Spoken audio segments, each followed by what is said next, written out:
अस्सलामुअलैकुम। मैं Nadeem Iqbal, certified tax advisor आपके साथ 7 इंच का एक्सपीरियंस है। मैं आज आपके साथ नई तरीके से जो रिटर्न फाइल करते हैं, जो एफबीआर की तरफ से एक नया फॉर्म जारी हुआ था, उस तरीके से सैलरी पर्सन, कोई भी किसी भी चाहे डिपार्टमेंट का हो सैलरी पर्सन, वो किस तरह अपनी रिटर्न फाइल सेंड करेगा। दोनों मेथड को हम डिस्कस करेंगे, ओल्ड मेथड को भी डिस्कस करेंगे और न्यू मेथड को भी डिस्कस करेंगे कि हम कैसे करते हैं। तो चले पोर्टल की तरफ चलते हैं। तो ये आपने गूगल क्रोम को ओपन कर लेना है और ये आईआरएस जब आप ये ओपन करेंगे तो आईआरएस पे आपने अपना लॉगिन आईडी पासवर्ड देना है और उसके बाद आपने लॉगिन कर देना है। जैसे ही आप लॉगिन करते हैं तो आपका एक इस तरह का पोर्टल आपके सामने ओपन हो जाता है। उसमें आपने ये न्यू पे जाना है। न्यू पे जाएंगे और यहाँ से आप क्लिक करेंगे। अगर आप पहले फ़ाइल ओपन की होगी तो मैंने क्योंकि पहले फ़ाइल ओपन की, ये ड्राफ्ट के अंदर है। जैसे जाएंगे तो जैसे अभी मैं ड्राफ्ट के अंदर ओपन करूँगा, ये सारा जैसे आप न्यू पे क्लिक करेंगे वो ऑटोमेटिकली आपके सामने आ जाएगी। तो जैसे आपने न्यू पे क्लिक करना है, यहाँ से नॉर्मल रिटर्न भी ली जा सकती है, ये भी दोनों का सेम ही प्रोसीजर है। तो ये जो नया प्रोसीजर आया है ये इसके अंदर पड़ा हुआ है, उसको हम देखते हैं कि ये कैसा है। तो ये न्यू वाले को हमने ओपन करना है। मैं इसको यहाँ पे एडिट के लिए ओपन कर देता हूँ। इस तरह जैसे ही हम नया फाइल रिटर्न का जो 2025 के अंदर रिटर्न फाइलेंगे, काफ़ी ज़्यादा लेट हो गई, अभी भी सही तरह से ये वर्किंग नहीं कर रहा, शायद इसके ऊपर अभी वर्किंग जारी है। तो जैसे ही फाइल सेंड कर दी जाती है तो वो दूसरे वाले ऑप्शन में नहीं जाती है, आगे खुद ब खुद जो है वेरीफाई हो जाता है। तो चलें जी, अब यहाँ सबसे पहले आपसे यही हमने सिंपल प्रोसीजर से अभी हमने सीखना है। वरना यहाँ पे तो अगर आप पाकिस्तानी हैं, यहाँ पे रेजिडेंट हैं, आपको 183 डेज़ होगा यहाँ पे रहते हुए, तो फिर आपने यस करना है। अगर आप नहीं यहाँ पे कम है तो फिर आप नो करेंगे। तो उसके बाद हम यस करते हैं। कुछ जिस पर्सन की मैं ये कर रहा हूँ वो यहाँ पर ही है, वो एजुकेशन डिपार्टमेंट से हैं। तो इसके लिए सैलरी पर्सन है तो अपने सैलरी वाले को सिलेक्ट करना है। सिलेक्ट करने के बाद ये सैलरी वाले पोर्शन को सिलेक्ट करेंगे और बैंक वाला जो ये खुद ब खुद अगर कोई प्रॉफिट वगैरह आपका आ रहा होगा तो ये ऑटोमेटिकली सिलेक्ट कर देता है। उसके बाद वो कह रहा है कि अगर इसके अलावा और भी कहीं से आपको सोर्सेस से अगर आ रही है जो यहाँ पे मेंशन नहीं है, तो इसके अलावा अगर आ रही है तो फिर आपने क्या करना है, वो यस करना है। जैसे ही आप यस करके नेक्स्ट करेंगे तो वो ओल्ड वाले मेथड की तरफ जो है रीडायरेक्ट करके यहाँ पे एक्सेप्ट और कंटिन्यू करेंगे तो पुराने वाले मेथड की तरफ जो है वो चला जाता है। अभी हम वो नहीं सीख रहे, इसके बाद हम दूसरे, अभी मैं इसको नो कर रहा हूँ और नेक्स्ट पे कर देता हूँ। जैसे ही नेक्स्ट करेंगे तो यहाँ पे उसने सैलरी पुट करने का कहा है कि आपने अपनी जो ग्रॉस सैलरी है वो तमाम 1 जुलाई 2024 से लेके 30 जून 2025 तक जितनी भी आपकी ग्रॉस सैलरी बनती है, नेट सैलरी नहीं, आपकी ग्रॉस सैलरी जितनी भी बनती हैं वो आपने यहाँ पे पुट करनी है। तो ये मैंने इसकी शीट्स बना के रखी हुई हैं, मैं भी आपको चेक करवाता हूँ। ये ग्रॉस सैलरी की देखें, ये सारी की सारी मैंने एनुअल शीट बना के रखी हुई। यहाँ पे मैंने वो सारी पुट कर ली, कितनी कितनी बेसिक सैलरी थी, हाउस रेंट कितना था, कन्वीनियंस अलाउंस, मेडिकल अलाउंस, ये सारी मैंने शीट्स बना के रखी। यहाँ पे ग्रॉस सैलरी भी ताकि मेरी मैच हो जाए, ताकि टोटल सैलरी यहाँ पे मैंने इसको बना के रख ली है। ठीक है, आगे टैक्सेस वगैरह जो हैं इनके भी टोटल कर लिए, कितने कितने टैक्सेस हैं, जीपी फंड है, बैलेट फंड है और ग्रुप इंश्योरेंस, ये सारे टैक्सेस को भी लहदा मैंने कर लिया और इसको टोटल मैंने कर लिया कि मेरी कितनी सैलरी बनी है, एग्जेम्प्ट कितनी है और टैक्सेबल कितनी है। ठीक है, और टैक्सेबल के हिसाब से अब आ गया कि रेट कितना है, 5% लगेगा और मेरा कितना बनेगा, ये मेरा टैक्स भी बन गया। ये सारा मैंने कैलकुलेट करके रखा हुआ है। ठीक है, तो इस तरह एक दूसरा फॉर्म जो है ऊपर बताता हूँ। यहाँ पे भी हम ग्रॉस सैलरी पुट करते हैं, बेसिक सैलरी, और बेसिक सैलरी का 10% जो होता है ये एग्जाम्प्ट होता है, ये हमें छूट होती है। अभी भी जो 25% ये एजुकेशन डिपार्टमेंट में जो टीचर्स थे वर्क करते, 25% उनके साथ पहले उनको ये एग्जाम्प्ट होता था। तो लेकिन लास्ट 2 मंथ के अंदर, मई और जून के अंदर दोनों में उन्होंने जो उन्हें छूट देगी थी वो रिकवर कर लिया था। तो अब वो, लेकिन अब ये नए फॉर्म के अंदर हम देखेंगे कि जैसे हम येस को टिक करेंगे तो वो हमें ऑटोमेटिकली खुद ब खुद वो ये रिलैक्स जो है 25% की टैक्स में छूट देता है। ठीक है, और एक मैंने ये फार्मूला बना के रखा हुआ है कि हम टैक्स से भी ग्रॉस सैलरी जो है ये कैलकुलेट कर सकते हैं। अगर हम यहाँ पे अपना टैक्स पुट करेंगे तो हमारी ग्रॉस सैलरी यहाँ पे जो है वो बन जाएगी। ये देखेंगे 6 से लेके लाख से लेके 12 लाख के दरमियान फार्मूला, और ये से अबाव वाले के लिए अलग, इस तरह मैंने कई सारे फार्मूले बना के रखे हुए हैं। इस तरह जो है वो इजी हो जाता है। तो ये स्केल वाइज भी मैंने कि किस स्केल के लिए कितनी कितनी सैलरी होती है, इसका भी चार्ट बनाया हुआ, ताकि बेसिक सैलरी हम उसका कल एनुअल इंक्रीमेंट का भी पता चल जाए, हम इसको कैलकुलेट करके रख सकें। और ये कोई प्राइवेट बिजनेस के अंदर काम करते थे उनकी भी देखें ये सारी सैलरी, इस तरह मुख्तलिफ़ किस्म की शीट्स मैंने तैयार की हुई हैं। अगर ये बना के आप कैलकुलेशन कर लेंगे तो आपको पुट करना जो है वो ईजी हो जाता है। तो यहाँ पे ये ग्रॉस सैलरी जो मैंने अभी कैलकुलेट की हुई है हम पुट करते हैं यहाँ पे, ये 912700 है, तो यहाँ पे हम पुट कर देते हैं। लेकिन यहाँ पे आपसे पूछेगा कि आपने अपना नेम पुट करना है, तो यहाँ पे अपने अपना आईडी कार्ड नंबर पुट करना है। जैसे ही आप अपना आईडी कार्ड नंबर पुट करेंगे यहाँ पे, तो ये आपका नेम ऑटोमेटिकली नीचे जो है ये ले लेगा यहाँ पे। तो ठीक है, अपने नेम को आपने नीचे सेलेक्ट कर लेना है। उसके बाद यहाँ पे अपने 912700 ये वाली हमने सैलरी पुट कर दी है। अगर इसके अलावा कोई बेनिफिट मिलता है, कोई जॉब वगैरह होते हैं, कोई लहदा किसी को इंक्रीमेंट मिल जाती है, कोई बोनस मिलता है, तो आप लहदा को और अगर बेनिफिट मिल रहा है तो आप पुट कर सकते हैं। और आपकी सैलरी से टैक्स कितना डिडक्ट हुआ है ये आपने मेंशन करना। मैं अभी देखता हूँ मैंने कितना यहाँ पे था, ये 15,635 बनता है तकरीबन, ये पॉइंट भी आगे है तो ये बन जाएगा 15,635। तो ये इतना आपका टैक्स जो है कटा हुआ है। अच्छा, मैं आपको सैलरी स्लिप भी जो है ये चेक करवा देता हूँ कि सैलरी स्लिप से हम कैसे देखेंगे बेसिक सैलरी कौन सी है और ग्रॉस सैलरी कौन सी है। यहाँ से मैं किसी की भी एक की खोल लेता हूँ। तो यहाँ पे आप चेक करेंगे कि ये हमारे पास एक पे स्लिप है। अगर इधर से हम गौर करें तो यहाँ पे जो है हमें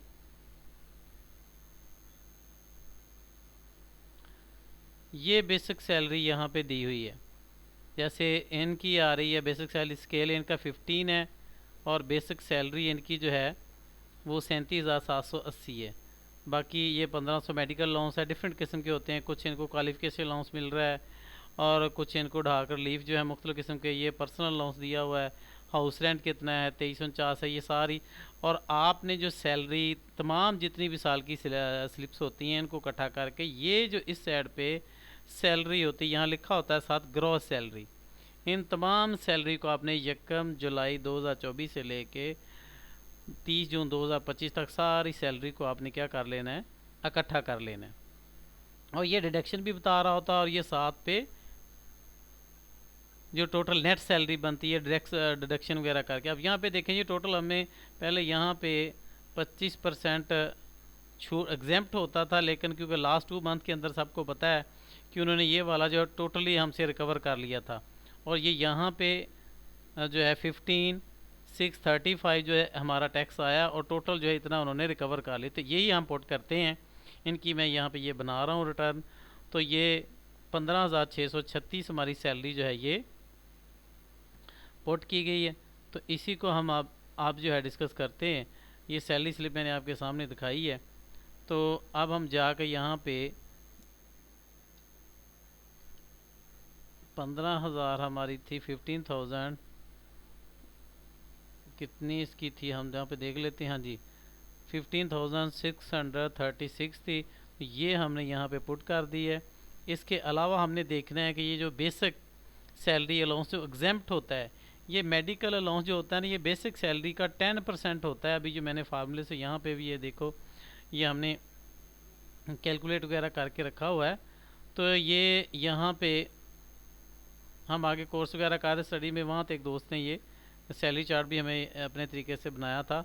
ये 10% ऑफ बेसिक सैलरी जो है ये उसका होता है 10%, जो भी बेसिक सैलरी होती है हमारी वो एग्जेम्प्ट होता है। तो ये कैसे कैलकुलेट करेंगे, अभी हमने जो सैलरी देखी थी इसकी देखिए 37,780 है। तो मैंने एक चार्ट बनाया हुआ था, हम इस पे जाते हैं। ये सैलरी का जो मैंने चार्ट बनाया हुआ यहाँ पे देखेंगे कि ये 15 स्केल के लिए बेसिक ये वाली है और उनकी कितनी चल रही है और एनुअल इंक्रीमेंट कितना हो रहा है। 19 जो है वो 80 इनका एनुअल इंक्रीमेंट हो रहा है 1980, ये 1980 रुपये इनको हो रहा है। तो मैंने इनकी सैलरी यहाँ मैंने फार्मूला बनाया 15 सेल के लिए बिला 16 के लिए भी। तो यहाँ पे हमने उनकी जो उनकी सैलरी स्लिप के ऊपर बनी वो पुट करते हैं। और क्योंकि ये जून की सैलरी स्लिप है तो इसमें जो दिसंबर में इंक्रीमेंट लगता है वो भी ऐड है, और कितना है वो 1980 है, तो वो हम यहाँ से माइनस करेंगे तो इनकी दिसंबर से पहले वाली बन जाएगी बेसिक सैलरी। तो दोनों को 6 को ऐसे मल्टीप्लाई करेंगे, 6 को ऐसे, तो ये 12 मंथ की टोटल सैलरी हमारी बन जाएगी बेसिक, और बेसिक का 10% निकालें तो ये 44,148 बनता है। तो ये हमने वहाँ पे पुट कर देना है। ये आप ले भी सकते हैं बेसिक वाला, इसको हम चेक कर लें कितना था।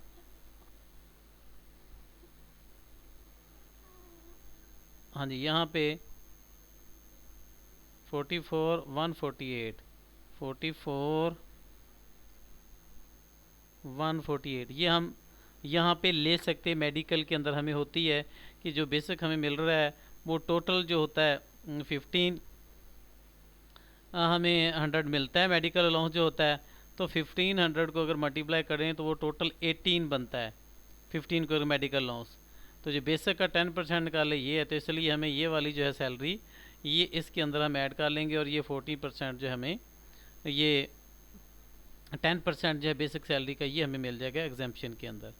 तो यहाँ पे हम ने ये पोर्ट कर दी। आगे अगर वो कह रहा है कि आप इसके अलावा को और आप टर्मिनेशन को बेनिफिट को इनिशियल जैसे ये गोल्डन हैंडशेक दे देते हैं या कोई ऐसा बेनिफिट मिलता है, तो वो अगर ले है तो यस करेंगे, अदरवाइज़ हमने नो करना। अब हमने सिर्फ सिंपल प्रोसीजर से इसको पढ़ना है, ओल्ड वाले मेथड की तरफ नहीं जाना।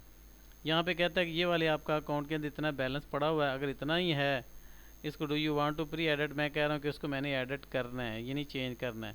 तो इसके लिए मैं यस कर देता हूँ। अगर नहीं एडिट करना यही वाला बैलेंस है तो ठीक है, मैं इसको यस करता हूँ तो आगे नेक्स्ट की तरफ चल जाएगा। फिर हमें देखो ओल्ड की तरफ ले जाता है अगर करने के लिए, मैं इसको करता हूँ नो, तो नेक्स्ट इसी वाले पेज के ऊपर आ जाएगा।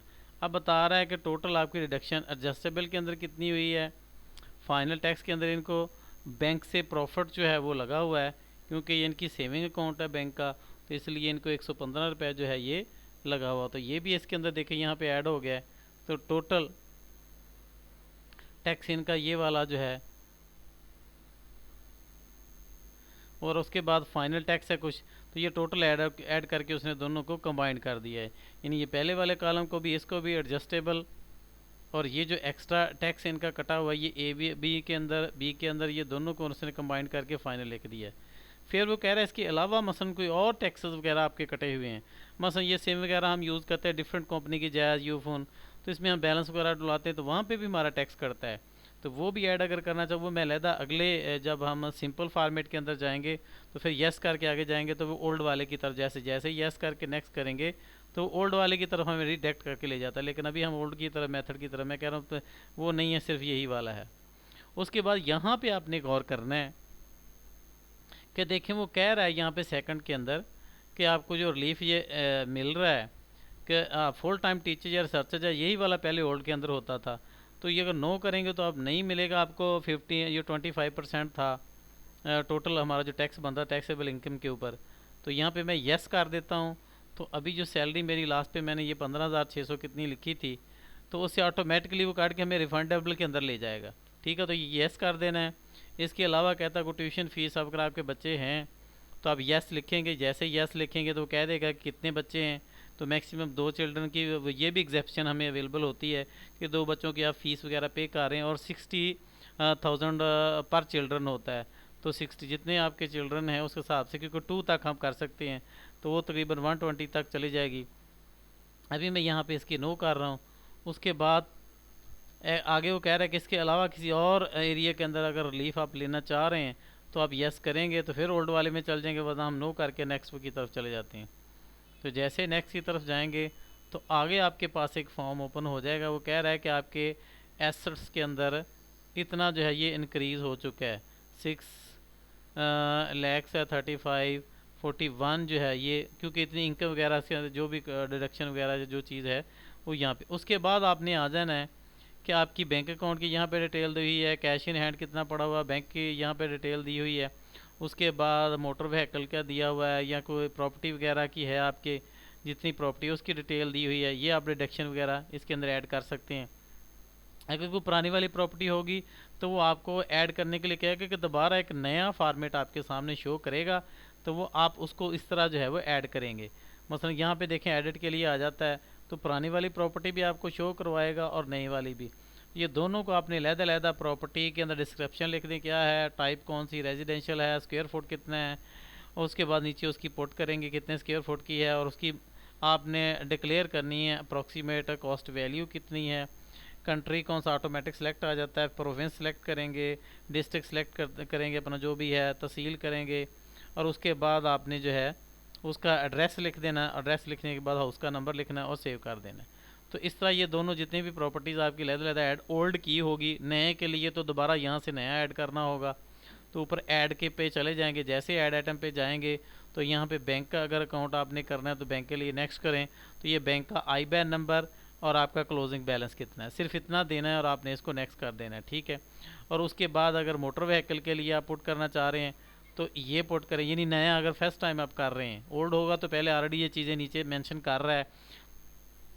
उसके बाद यहाँ पे आने उसकी मोटरसाइकिल की डिस्क्रिप्शन दे देनी है, कौन सा है, उसका नंबर कौन सा है, रजिस्ट्रेशन नंबर आपने एंटर और उसकी वैल्यू देनी है। तो इसको भी वैल्यू पुट करने के बाद सेव करेंगे फिर।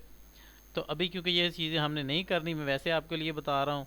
उसके बाद प्रॉपर्टी के लिए करेंगे, तो प्रॉपर्टी अगर ऐड करनी तो देखो यहाँ पे उसी तरह डिस्क्रिप्शन दे देंगे, प्रॉपर्टी टाइप लिखेंगे, मेजरमेंट कितनी है, कॉस्ट वैल्यू कितनी है, डिक्लेयर्ड आप जब डिक्लेयर कर रहे हैं तो प्रॉपर्टी को कितनी वैल्यू उसकी है। तो उसके बाद आपने उसी तरह कंट्री आ रहा है, प्रोविंस को सिलेक्ट कर लेंगे यहाँ पे। उसके बाद आपका डिवीज़न जो भी होगा, डिवीज़न के बाद सिटी होगी, सिटी के बाद आपका जो भी एरिया होगा और एड्रेस होगा, ये आप यहाँ पे पुट कर लेंगे। इसी तरह कोई इन्वेस्टमेंट की हुई, आपने कोई बैंक में पैसे रखे हुए हैं तो आपने उसकी डिस्क्रिप्शन बतानी, क्या रखा हुआ है, किस में पैसे आपने लगाए हुए, कितनी अमाउंट, उसका अकाउंट नंबर कितना है, जिसके अंदर जैसे कोई अपना कौमी बचत के अंदर भी पैसे रख लेते हैं और वहाँ से प्रॉफिट वगैरह आता है, या किसी बिज़नेस के अंदर इन्वेस्ट कर लेते हैं, तो वो उनकी डिटेल जो है यहाँ पे आप पुट करके ऐड कर लेंगे। उसके बाद कोई प्रीशियस जैसे ये ज्वेलरी वगैरह होती है, गोल्ड वगैरह इस तरह की चीज़ है, तो वो उसकी बता देंगे, ऊपर गोल्ड है, कौन सी चीज़ है, उसका वेट कितना है, क्वांटिटी और उसकी वैल्यू अप्रॉक्सीमेट बता देंगे। एम्प्टी नहीं आप छोड़ेंगे, वो चाहे इनहेरिटेंस से मिले तो कोई ना कोई वैल्यू आपने उसकी जो भी उस टाइम होगी वो आपने पुट करनी है। इसका आपके बेनिफिट होगा कि अगर आप ज़ीरो पुट कर देंगे तो कल को आप वो भी सेल कर देंगे तो सारे का सारा वो, क्योंकि ज़ीरो उसकी कॉस्ट होगी, सेल करेंगे वो सारा प्रॉफिट में होगा और उसके आपको टैक्स लगेगा। उसके बाद आ जाएं रिसीवेबल, अगर आपने किसी से कोई पैसे लेने हैं, उसका CNIC नंबर, ठीक है, डेबिट यहाँ लिखेंगे कितने पैसे जो लेने हैं वो आप यहाँ पे एंटर कर सकते हैं। और उसके बाद कोई इसके अलावा एनी अदर एसेट्स है जिसको आप ऐड करना चाहते हैं तो नेक्स्ट करेंगे, तो यहाँ उसकी डिटेल लिखेंगे, कोई भी ऐसी कोई कैश इन हैंड है, कोई बिजनेस कैपिटल, कोई चीज़ ऐसी पड़ी हुई है, कोई माल मैच, कोई चीज़ को आप बताना चाह रहे हैं तो वो अदर में आ जाएगी, इसके अलावा अगर टैब होगी तो। ठीक है जी, सारी चीज़ें आपने इसी तरह ऐड वाला ऑप्शन आ रहा है, यहाँ से ऐड करके, ये पहले ऑलरेडी ऐड है, ठीक है, तो वो नए सिरे से भी प्रॉपर्टी को ऐड करने के लिए कहता है, ये मैंने ऐड कर दी थी और इसकी अप्रॉक्सीमेट वैल्यू भी दे दी थी। उसके बाद देखो ये प्रीशियस कोई चीज़ है, ये सारी चीज़ें यहाँ पे इनका कोई भी नहीं है, अब यहाँ में इसको एम्प्टी छोड़ देते हैं। तो ये टोटल जो भी वो बता रहा है, टोटल पहले कितनी थी, अब ये कोई इंक्रीज़ करेंगे, वो वाली टोटल को ऐड करके यहाँ पे हमें नेट एसेट हमें बता देगा, को निकाला हमने ये जमा किया है, तो वो यहाँ से जमा तफरीक होने के बाद टोटल हमारे नेट एसेट 30 जून को हो जाएंगे कि इतने हैं। उसके बाद वो कह रहा है कि इसके अलावा कोई एसेट्स या लाइबिलिटी को आउटसाइड पाकिस्तान है तो यस करेंगे, तो फिर हमें ओल्ड वाले फॉर्म की तरफ ले जाएगा, अदरवाइज़ हम नो करके नेक्स्ट कर देते हैं। तो इसके बाद हमारे ये जो हमारी एसेट्स डिक्लेयर किए हुए इसकी तरफ आ जाएगा। उसके बाद हम नेक्स्ट कर देंगे क्योंकि ये हमने ऑलरेडी इसके अंदर यहाँ पे पुट कर दिया है, ये एक एक करके हमें ओल्ड मेथड भी साथ बताएगा, न्यू भी आ जाएगा। अच्छा, उसके बाद आगे टोटल इनकम, उसके बाद ये टोटल सैलरी से तो आपकी इनकम आ गई है। इसके अलावा अगर आपकी कोई फॉरेन रेमिटेंसेज आ रही है, इसके लिए PRC सर्टिफिकेट बनाना पड़ता है, बैंकिंग चैनल के थ्रू आए तो वो एक्सेप्टेबल है, अदरवाइज़ 50 आपको मिलियन 5 मिलियन तक तो ज़्यादा इशू नहीं होता, 5 मिलियन से ऊपर हो तो फिर उसके ऊपर टैक्स वगैरह होता है, फिर आपसे पूछा जा सकता है। और वो PRC सर्टिफिकेट जो है, उसके बाद कहीं गिफ्ट आपको कहीं से भी रिसीव हुई है, फादर से या किसी और फैमिली मेम्बर से जो आपके रिलेटिव हों, तो वो आप यहाँ पे पुट कर सकते हैं। जिसने दी होगी, अगर दोनों उनका रिटर्न वाला होना चाहिए, उनको फाइलर होना चाहिए, वो भी आपको लिखे कि वो गिफ्ट दे रहा है और आप गिफ्ट रिसीव कर रहे हैं। उसके बाद कोई जायदाद से कोई हिस्सा मिल रहा है, कोई चीज़ आ रही है आपको, तो उसके बाद इसके अलावा कोई अदर से आपको आ रहे हैं तो वो भी आप वहाँ पुट कर सकते हैं। जैसे मैंने ऐसे ले ट्यूशन वगैरह से या कहीं कोई ड्यूटी वगैरह की आपको अदर से मिले, तो ये अपनी सैलरी के अंदर आप ऐड कर सकते हैं, तो वो दोनों टाइटल ऐड हो जाएंगे। और उसके बाद नेक्स्ट हम करेंगे आगे। तो यहाँ पे अक्सर आपको प्रॉब्लम आती है, आपको आएगी, ये इशू आएगा। मैं इसको यहाँ पे एक दफ़ा ज़ीरो कर देता हूँ, आपको कैलकुलेट करता हूँ। तो यहाँ पे ये देखें, इसको रेड उसने कर दिया है। अब यहाँ पे इशू असल में क्या आ रहा है कि ये टोटल आपकी इनकम आई है, इतने आपने कहीं और सेविंग के लिए इस्तेमाल कर लिए हैं, और इसके अलावा जो बच गए हैं, मसलन को बैंक में चले गए हैं या किसी पीछे मैंने प्रॉपर्टी के आगे कुछ ऐड कर दिए थे, वो हमारे यूज़ हो चुके हैं। 9 लैक्स के अंदर से ये हमने यूज़ कर लिए हैं, ठीक है। 9,78,464 में से हमने 6,35,041 जो है ये, अब इनको हमने ये डिफरेंस इनको देखना है। ये भी मैंने फार्मूला यहाँ पे बनाया था, मैं आपको दिखाता हूँ। तो यहाँ पे मैंने इसको पुट कर लिया है कि बैलेंस पहले वाला कितना है और मैंने यूज़ कितना कर लिया और बाकी कितना बचा हुआ है।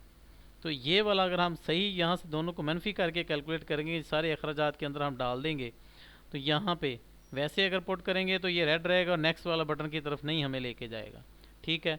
तो ये बिल्कुल यहाँ पे ग्रीन होना चाहिए और ये इसमें से मनफी करके हमने यहाँ पे पुट करना है। तो वो मैंने पुट किया एक्सेल शीट में के अंदर, कैलकुलेशन मैं कर लेता हूँ सारी, यहाँ पे मैंने बनाई हुई है। और ये 23, तो ये मैंने पुट करके कैलकुलेशन किया है, जैसे कैलकुलेट किया है।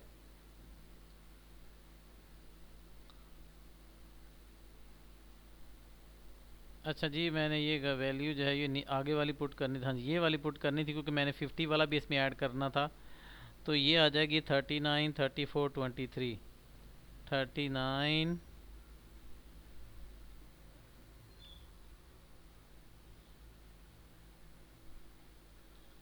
अब देखें जी, अब हमने इसको कैलकुलेट किया है।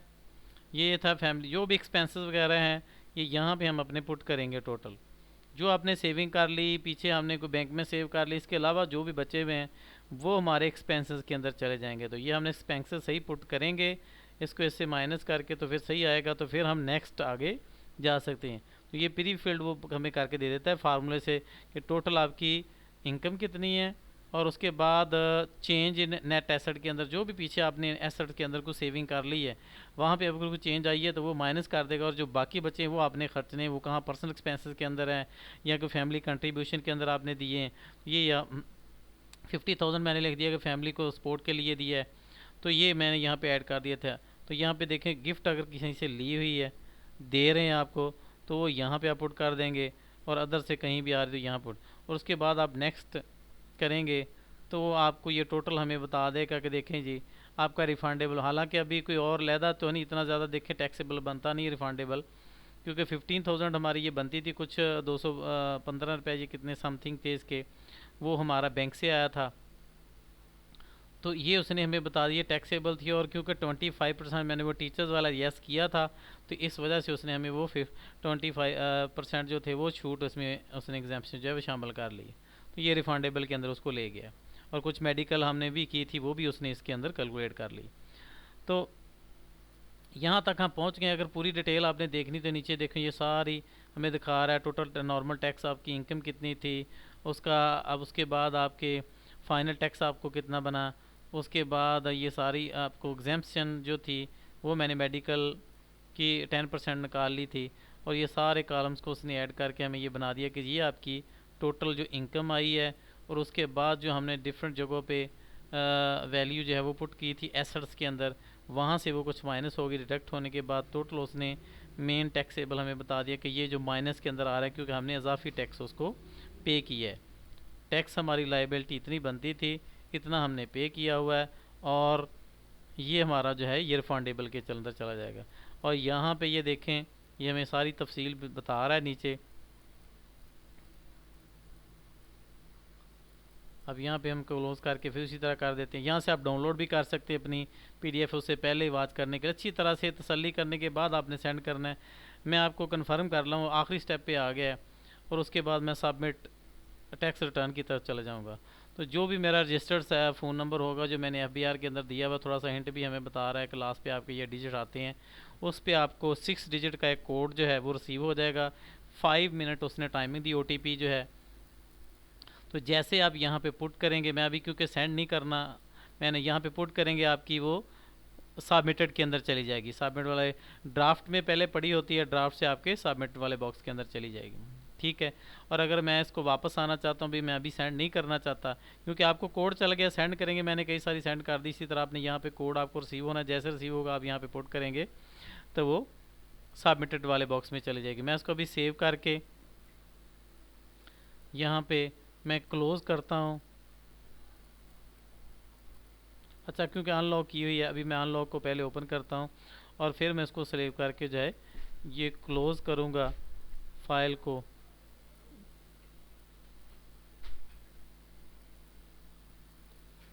तो ये मेन के अंदर, तो जैसे ये आपको कोड आएगा तो कोड आपके पहले ये ड्राफ्ट के अंदर पड़ी होगी, जैसे अभी ड्राफ्ट में पड़ी हुई है, तो फिर ये कंप्लीटेड टास्क के अंदर चली जाएगी और डेक्लरेशन वाले में शो होना शुरू हो जाएगी थोड़ी देर के बाद, 2 4 5 मिनट के बाद। यहाँ पे रजिस्ट्रेशन फाइलें पड़ी, यहाँ पे डेक्लेरेशन, और फिर जैसे ही अभी क्योंकि ये ऑर्डर्ड असेसमेंट के अंदर नहीं जा रही, तो ये क्योंकि अभी एफबीआरएस के ऊपर जो है वर्किंग वो कर रहा है, तो ये डेक्लेरेशन वाले में चली जाएगी। यहाँ पे अभी देखें 23-24 वाली आ रही है रिटर्न, तो फिर यहाँ पे 25-24-25 वाली रिटर्न जो है वो आ जाएगी। अब इसी को मैं दोबारा एडिट करके थोड़ा सा दूसरा आपको मैं दिखाता हूँ कि जैसे ही उसको मैं ओपन करूँगा, दोबारा मैं इसको ओपन कर रहा हूँ, तो यहाँ पे मैंने यस लिखा, मैं यहाँ पे यस करके दोबारा वही, क्योंकि मैंने पहले वाले सिलेक्ट की हुई हैं, तो अब वो कह रहा है कहीं और से इनकम आ रही, मैं कह रहा हूँ अभी नो, यहाँ से अगर आ रही होगी तो यस करेंगे, इधर से भी हम चलेंगे या उसी मेथड के अंदर चले जाएंगे। देखो एडिट के लिए यहाँ पे अगर आपने करना है तो यहाँ पे अपना आईडी कार्ड नंबर पुट करें, आपको वो आ जाएगा। तो यहाँ पे वो कह रहा था कि टर्मिनेशन को बेनिफिट है, मैं यहाँ पे एक दफ़ा नो कर रहा हूँ, लेकिन उसके बाद बैंक से कहता है को आ रहा है आपको प्रॉफिट, नहीं, ये मैं यस यहाँ पे को जो भी उसने हमें बैलेंस बताया हुआ है। अब क्योंकि वो ऑटोमेटिक उसने ना बैंक से लिंक कर दिया, वो सारा प्रॉफिट ये चीज़ें खुद भी उठा रहा है, इसलिए जेन्युइन कोशिश करनी है। वैसे तो अकाउंट ऑफिस से होता है टोटल सैलरी कितनी है और वो डिडक्ट कितना टैक्स, वो सर्टिफिकेट बना के दे देते हैं, तो आप वहाँ पे एग्जैक्ट ऐड कर लेते हैं। अगर आपको ना पता हो तो आप तमाम ग्रॉस सैलरी को ऐड करके बना सकते हैं। तो मैं टैक्स ऐड करके भी मैंने फार्मूला बनाया हुआ है, तो मैं उसको टैक्स को पुट करके भी उसकी ग्रॉस सैलरी जो है ये बना लेता हूँ।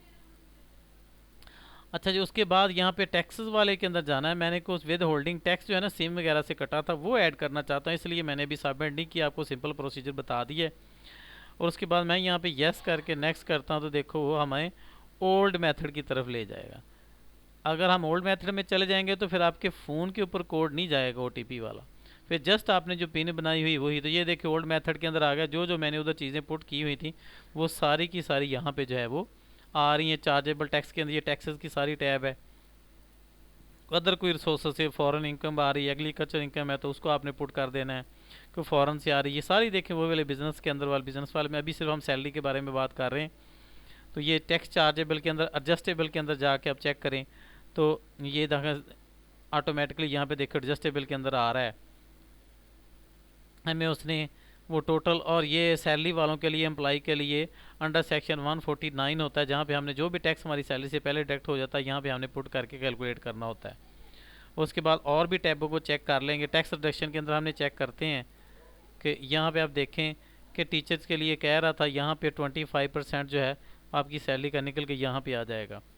ठीक है, तो ये निकाल के अभी भी एग्जाम्पशन है, क्योंकि अगर फॉर्म के अंदर चल रहा है तो इसका मतलब है कि अभी हमें मिल सकता है। जैसे मैंने ये फार्मूले के अंदर निकाला हुआ है कि ये एग्जाम्पशन है, तो यहाँ पे हम ये वाली वैल्यू जाके ऐसे पुट कर सकते हैं कितनी हमें टैक्स के अंदर से जो है वो एग्जाम्पशन मिलेगी। तो ये यहाँ पे आप पुट करके उसको सेव कर देंगे। ठीक है जी, ये हमारे एग्जाम्पशन के अंदर चली गई। उसके अलावा और कोई देख लें, कोई डिडक्टेबल आपके अलाउंसेस हैं, कोई ज़कात वगैरह आपने दी हुई है किसी वेलफेयर को, अदारे को पैसे दिए हुए हैं, या एजुकेशनल जो हमने अभी पढ़ा था कि जो एजुकेशनल ड्यूज़ वगैरह हैं बच्चों के, तो कितने बच्चों की फ़ीस पे कर रहे हैं वो भी हम यहाँ पे दे सकते हैं। उसके भी हमें कुछ जो है टैक्स और रिड्यूस हो जाता है। तो ये सारी टैब को चेक कर लें आपको कहाँ कहाँ से। और ये प्रॉफिट वाला भी उसने ऑटोमेटिकली देखें यहाँ पे लिखा हुआ फाइनल टैक्स के अंदर, यह टैब के अंदर ऐड किया हुआ है कि आपको यहाँ पे उसने बताया हुआ है कि प्रॉफिट ऑन द डेबिट ये अंडर सेक्शन 151 सब सेक्शन 1 और बी इसका पार्ट है फ्रॉम बैंक अकाउंट डिस्पोजल 15% होता है जी ये, नॉट एक्सीडिंग 5 मिलियन से अबव अगर प्रॉफिट नहीं है तो यहाँ पे करना, अदरवाइज वो दूसरा पोर्शन होता है वहाँ पे हमने जाके जो है वो पुट करना होता है। तो ये इतना इसको प्रॉफिट लगा और ये इनका टैक्स डिडक्ट हुआ है, तो ये भी ऑटोमेटिकली हमारा टैक्स जो है ये ऐड हो जाएगा। टोटल कंप्यूटेशन के अंदर देखें तो ये टोटल हमने जितनी एग्जेप्शन लिखी हुई ये टैक्स कटा हुआ है ये सारा उसने टोटल कर लिया है। चार्जेबल टैक्स भी हमें बता दिया कितना बनता है और कितना नॉर्मल टैक्स कितना बनता है, और बाकी रिफंडेबल के अंदर जो है ये हमारी अमाउंट जो है देखें रिफंडेबल के अंदर चली गई। ठीक है, तो अब असल में मैंने यहाँ पे बताना था कि हमने जो एडजस्ट करवाना है वो सिम्स का यहाँ पे मैंने डाटा करवाना था कि जो प्रीपेड सिम्स है हमारी जैज़ वार्द यूफोन इनसे वगैरह टैक्स वगैरह कट जाता है, तो ये सर्टिफिकेट्स वगैरह होते हैं, तो ये आप अपनी ऐप वगैरह फ़ोन के अंदर यूज़ करें। तो मैं आपको एक आध यहाँ पे खोल के टैक्स सर्टिफिकेट आपको दिखा देता हूँ। यानी कि इस तरह का देखें जी, ये यू फ़ोन का जैसे वो बता रहा है कितनी अमाउंट आपने पे की हुई है, टोटल जितना भी आपने लोड वगैरह किया, और इसका टैक्स टॉप पे बता रहा है ये कितना आपने डिडक्ट करवाया है, ये ऐसे बता रहा है। मसलन कोई और मैं आपको यहाँ पे दिखा देता हूँ, ये जैसे ये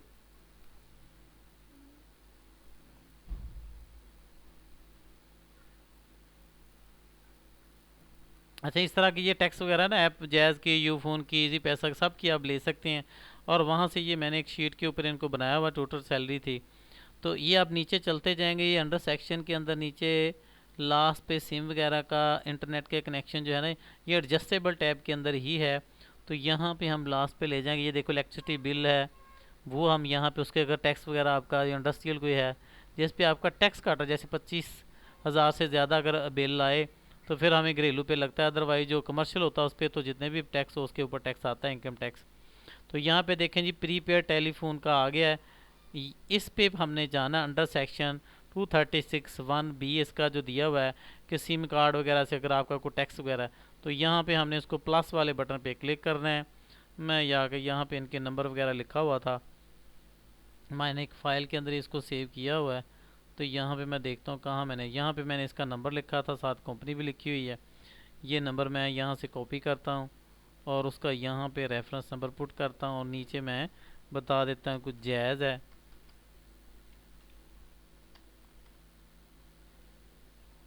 तो यहाँ पे हम इसको सबमिट कर देंगे और उसके बाद देखें ये ऑप्शन यहाँ पे ओपन हो जाएंगे, और इसका जितना भी टैक्स वगैरह बना हुआ है वो भी मैंने आगे लिखा हुआ है कि इसकी जायज़ की सिम पर इतने इतने जो हैं ये पैसे लोड करवाए हैं, और आगे इसका टैक्स जो है ये कितना बना हुआ है 730।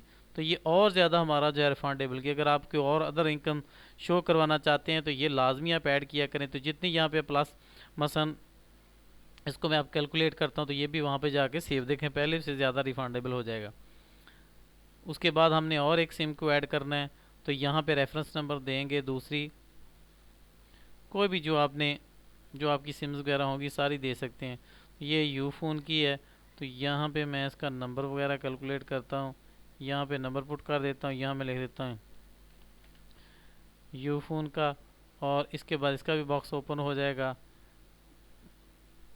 और फिर इसका टैक्स वगैरह जो है ये पुट कर देते हैं।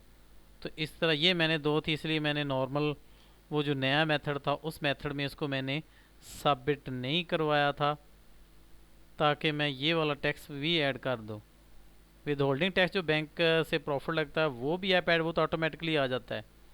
पहले तो पिछले साल सैलरी वगैरह भी ऑटोमेटिकली आपकी ऐड हो जाती थी फाइल के अंदर और टैक्स भी आ जाता, लेकिन इस दफ़ा अभी वर्किंग कर रहे हैं, थोड़ा सा उन्होंने स्टाइल वगैरह बदला है। ये कैलकुलेट करेंगे तो ये मैंने दोनों ऊपर वाली टैब के अंदर उसने टोटल जो है ये ऐड कर दिया है किसका कितना टैक्स इसका बना है। ठीक है जी, तो ये टोटल आ गया। अब हमने सिर्फ कंप्यूटेशन में चले जाएंगे, या आगे देखेंगे तो देखें जी पहले 55 के राउंड बिट था, अब 6429 जो है हमारा रिफंडेबल चला गया है। इसी तरह आपके पर्सनल एक्सपेंसेस के अंदर चले जाएंगे, ये मैंने वही पहले नॉर्मल में जैसे वो सारे देखो इसमें आ गए हैं जो जो वहाँ पे बॉक्स शो हो रहे थे ना, तो ये मैंने 50,000 फैमिली मेम्बरों के अंदर ऐड किया था। जो भी हमने यहाँ पे प्रॉपर्टी वगैरह ऐड की है, एग्रीकल्चर प्रॉपर्टी है, ये कमर्शियल रेजिडेंशियल प्रॉपर्टी है जो ऐड की थी यहाँ पे, उसी तरह देखें ये प्रॉपर्टी वगैरह आ रही है। यहाँ पे कुछ हमारे टैक्स वगैरह इन्वेस्टमेंट थी बैंक के अंदर, ये बैंक दो के अंदर जो अकाउंट हमारे जितना बैलेंस पड़ा हुआ था वो यहाँ पे आ गया है कि कितना कितना पड़ा हुआ था। और ये टोटल उसने ऊपर कर दिया है, कैश इन हैंड। ये सारी चीज़ें अगर इसमें कुछ चेंज आप करना चाहते हैं, थोड़े अखराजात रखेंगे, यहाँ पे थोड़ी सेविंग करना चाहते हैं तो ये भी कर सकते हैं। तो ये देखें अदर एसेट वाला आ रहा था, यहाँ भी इसी तरह टैब आ रही थी, यहाँ पे ऐड करके। तो ये ओल्ड वाला पहले तरह के मेथड है। और उसके बाद नेट रिकन्सिलेशन के अंदर जाएंगे तो ये सारी हमने उधर सेटिंग की हुई हैं। फाइल एंड टैक्सेशन से भी यहाँ पे देखो प्रॉफिट को भी इसके अंदर वो ऑटोमेटिकली ऐड कर रहा है, कितना आपका प्रॉफिट आया हुआ है और उतना टैक्स बना है, तो इसको हम इसके अंदर ऐड करके टोटल वो आपकी इनकम बना देगा। ये आपकी टोटल इनकम बनी है। और ये अदर से आपने कुछ थोड़ा सा रिसीव किया था। और ये नीचे हमने पर्सनल एक्सपेंसेस आपके पोर्ट के ऊपर आप देख सकते हैं, तो पर्सनल एक्सपेंसेस टोटल हमारे आ गए थे। तो इसको देखें तो हमारी रिकन्सिलेशन जो है ये ज़ीरो है। जैसे नील हो जाए तो आप पुराने वाले मेथड की तरफ जाके ये सेव करेंगे और सबमिट वाले बटन पे करेंगे तो ये यहाँ पे पिन मांग रहा है, जो भी आपने पिन रखी होगी। अगर आपको पिन का नहीं पता, फाइल को आप उसी तरह सेव कर लें। सेव करने के बाद अपने इसी तरह प्रोफाइल के अंदर आए, यहाँ पे चेंज पिन और यहाँ पे कोई भी नई पिन रख लें, यहाँ पे कन्फर्म करें, पिन आपकी बन जाएगी। इसकी कोई टेंशन नहीं, यहाँ पे आप ले सकते हैं। तो अभी मैंने क्योंकि ये फ़ाइल अभी सबमिट नहीं की, यहाँ पे मैं इसको दोबारा एडिट के लिए जहाँ पेंसिल का निशान बना हुआ है, देखो अभी मैं कैंसिल करूँगा से तो ये उसी तरह पुराने वाले फॉर्म मेन पे चली जाएगी। और जैसे सेव करके सबमिट करेंगे, पिन देंगे, तो ये फ़ाइल हमारी सबमिट हो जाएगी। तो ये सैलरी पर्सन के बारे में और ये नया और पुराना मेथड दोनों को हमने समझा है। इंशाल्लाह नेक्स्ट और वीडियो बनाएंगे, किसी और बिज़नेस पर्सन के लिए भी बनाएंगे, या एग्रीकल्चर जो पर्सन है उसने कैसे फाइल रिटर्न करते हैं, ये वाली सारी रिटर्नें हम इंशाल्लाह नेक्स्ट में आपको बताएंगे। अगर कोई आप बात पूछना चाहते तो नीचे कमेंट करके पूछ सकते हैं। मैं व्हाट्सएप का लिंक भी नीचे दे दूंगा, ग्रुप बनाया हुआ मैंने, तो उसको भी आप ज्वाइन कर सकते हैं, पूछ सकते हैं वीडियो के नीचे। तो ओके, मिलते हैं इंशाल्लाह नेक्स्ट नई वीडियो के अंदर। ओके जी, अल्लाह हाफिज़।